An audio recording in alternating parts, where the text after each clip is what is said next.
Okay folks, just in case everybody's wondering what I'm up to, why I haven't done any videos, here is a table for upholstery and my sewing machine, old Singer, it's a W111, and we're cleaning out one of my storage boxes, and we're going to put this in it, set this up for the upholstery.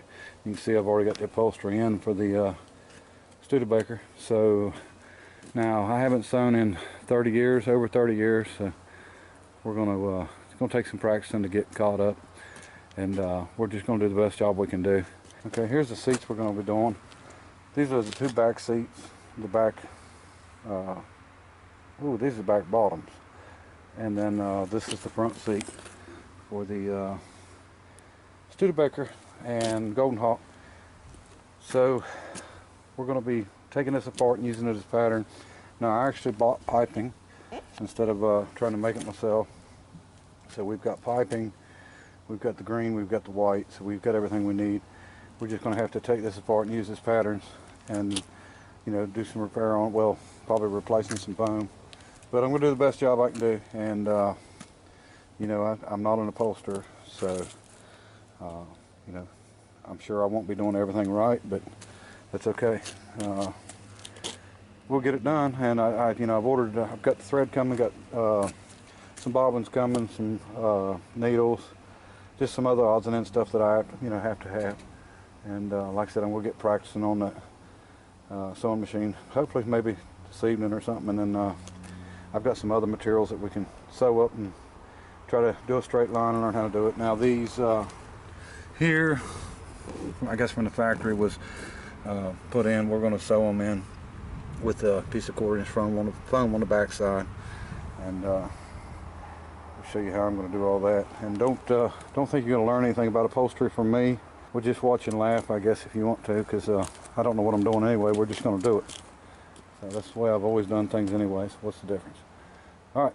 No, what's taking you so long to paint this? Maybe if I had a brush and a piece of pine straw, it would work out. But that's the only thing we can find. That's all I got, buddy. You're not doing a very good job either. Look at the rest of it. It looks good. Okay. You might want to double up on the pine straw. Alright, we're working away on it. Got the sewing machine in, and the table in, and we just put a light up. I don't know how well it's going to do, but I think we'd be a lot brighter in here if we cleaned some of the pine straw off the roof of this thing. It's fiberglass, and you can see where it's bright. That's where there's no pine straw, so we're going to get that cleaned off. But yeah, we'll work with it. But anyway, it's going to work out fine, I guess. Not real roomy, but enough room to do what we need to do, and keep us in the dry, and then we can actually come out here with lights and work at night. So I don't know, I might go get a little 110 air conditioner and cut a hole and put in here or something. Now we're sort of at the back of the hardware store, so if we went through this wall, hardware store is about 6 foot that other way. So anyway,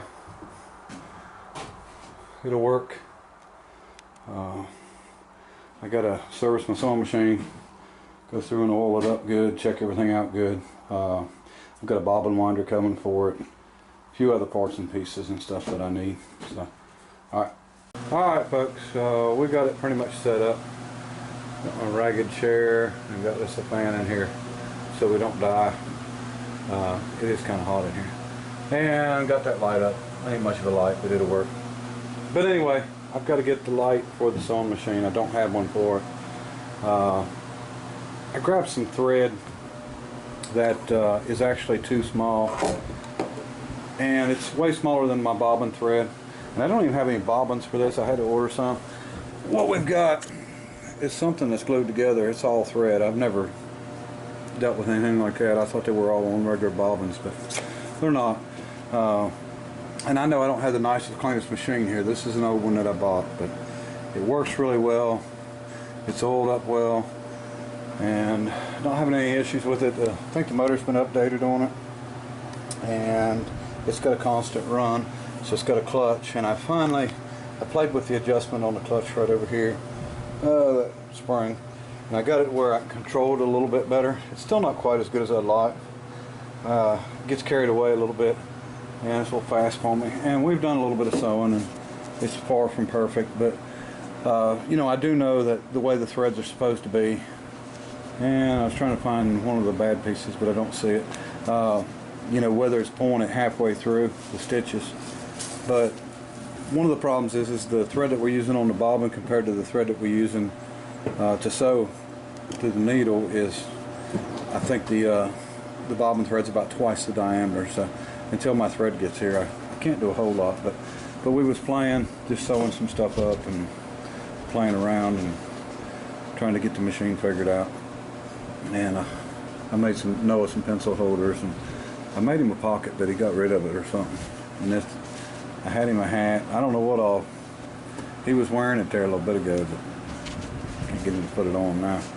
But anyway, so we got that, and I'll show you the material that we got in for the inserts. And then we got 5 yards of this, 5 yards of white, and you can see this looks darker. Looks brighter here and darker. That's how dirty that stuff is. We've got to start getting them taken apart for the patterns, and we'll figure out what we're going to have to do on the foam, and we'll figure it out. And luckily, Art, when I got the El Camino nice set of hog ring pliers, the bent pair, which I never had. I've got a straight pair, and then some hog rings. So we're trying to get things to where we at least can try to do a little bit of a interior on that car, and I think we'll get it. What you doing, Noah? You making another hat? Yeah. So we're figuring this thing out. We're learning as we go. And have you learned anything, Noah? Yeah. A little bit. So we'll be doing something. It might not be right, but we'll be doing it. Okay, we're still working at it. Noah's went home. I'm still playing, trying to get this thing figured out. And my issue that I'm having is with the pedal. I can't get consistent, and then when you start out slow, it sort of takes off fast on its own. And I think part of it's got to do with the belt's twisted, so the sewing machine's not giving even pressure to the clutch. So I've got to pick a new belt up, and I've adjusted on the clutch some, and it's helped, and I've oiled everything up. But I think that's going to be the best thing we can do is get a belt. And I'm not going to be able to do any kind of upholstery until after Friday, because I'll have the rest of the stuff here I need. But you know, like I said, I just wanted to practice. I'm trying to keep, get my stitches in the center.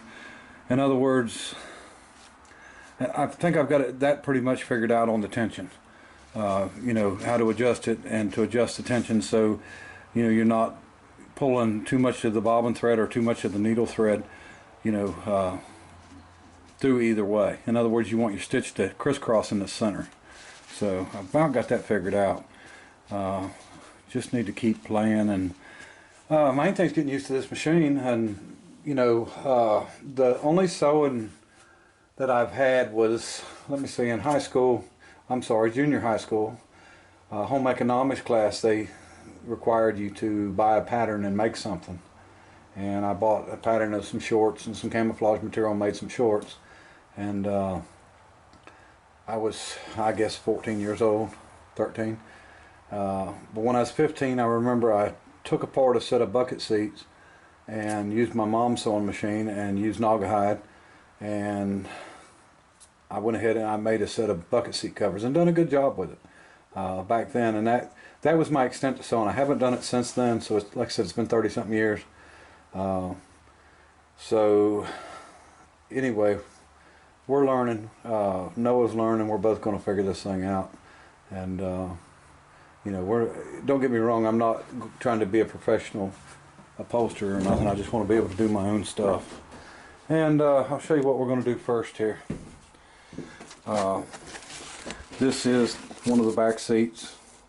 The only thing I noticed that I may have done wrong, I got the right materials for everything. It looks like that this piping was actually silver, but it was all missing, so I didn't realize that. I thought it was white, but you can see when you take it apart there's some silver in there. But That's fine. I'm not too worried about that. We're not really going for that much originality. Surprisingly, the foam don't feel bad in this one. I don't know how the other ones are going to be, but you know, we may replace some of it. The foam's not really thick because it's got everything below it. I don't, you know, like I said, I don't know what I'm going to do. I'm not looking for absolute perfect. I just want to do as good of a job as I can possibly do on my own. So I've got all these hog rungs I need to cut, and then get this completely apart, and then make sure that I keep it all in order so I know what I'm doing and what piece goes where. And then this will be our first piece we recover, and then we'll work from there. And I'm doing the back seats first because I figure hopefully nobody will be able to see my mistakes as easy, and maybe I'll be a little better by the time I get to the front seats. And you know, it's probably not the best thing to do is just to start off on something this big, and or you know, something that you're wanting to look decent or whatever. But you know, I'm always one to just jump in, so it really don't matter. I'm still going to get all my cords arranged in here. We've got a box with the cords, everything plugged in, but I think this is going to make a nice little place to do it at. And anyway, so let me see. Bought a couple things I just wanted to show you. Nothing special, but just some, you know, a couple things I like. Okay, folks, I bought me an airplane prop, and looks like it's a little over 8 foot, about 99 inches. And why did I buy an 8 foot prop? Mainly because I didn't have an 8 foot prop. I don't think I had a prop at all, but anyway, this was found in the woods and by a guy, and he was going to scrap it. So, and I like oddball stuff. I thought this would maybe look good up on the building with a nose cone on it or something, but I'm not sure what this is off of. You know, there's the pitch controls and stuff. This has got a big spline up through it, or I thought it did, but it looks like it does. But I don't know if this is a rear tail rotor off something or airplane. I was thinking it was rear tail rotor because the numbers that are on it I put in, and the only thing that come up was a Bell 205, which would be a Huey helicopter, which makes sense because if we're close to the military here. But I have no clue. It was just something that a buddy of mine had, and like I said, he said he was walking through the woods on his land, and only a little piece of it was sticking up, and he tripped over it. And he went to checking it out, and all this was underneath the pine straw and leaves, and that's all there is of it. Looks like maybe we got a Vietnam arrow bullet hole. But anyway, that's one thing I picked up. It looks like I'm going to have to order a tube for my forklift. I just put air in it a little earlier, and it's back flat, so we've got something leaking there. And it's tube type, 2-piece rim, so it's not bad to do. So I'll have to get that taken down and see if I can figure out what the problem is. Okay, here's another thing I picked up. This is actually Big 4 division of Studebaker Corp. I don't think it's the same Studebaker as the cars. I think this came a little after, which it may be a, you know, kind of a joke from somebody, because the Big 3 put Studebaker out of business, and this is Studebaker Corp Big 4.